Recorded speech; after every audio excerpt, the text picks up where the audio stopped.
If you love cats and magic like I do, then I think you'll enjoy Agnes Aubert's Mystical Cat Shelter by Heather Fawcett. Agnes Aubert runs a charity-based cat shelter and is doing her best to rescue as many of the city's strays as possible before the brutal part of winter arrives. But one day, her shelter and the neighboring buildings are destroyed by two magicians dueling in the streets. Now, with little money and sub-freezing temperatures rapidly approaching, she has to find a new home for her shelter.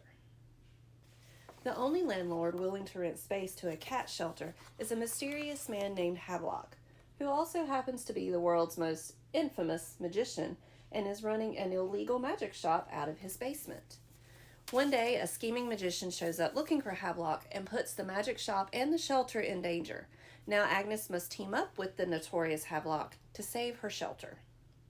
This was such a fun, cozy fantasy. The banter between Havelock, Elise, and Agnes had me smirking at times. It was just a lot of fun to read.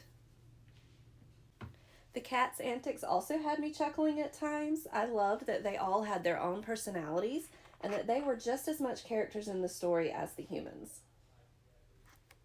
There was just enough action when the magicians would battle to keep things exciting, but they didn't take away from the cats, who, in my opinion, were the real stars of the story.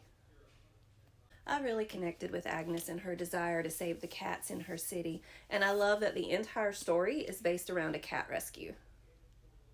So this was a very enjoyable, cozy fantasy full of cats, magic, and mayhem. I definitely recommend it. Anyway, these are just my thoughts. What are yours? Comment and let's talk about it.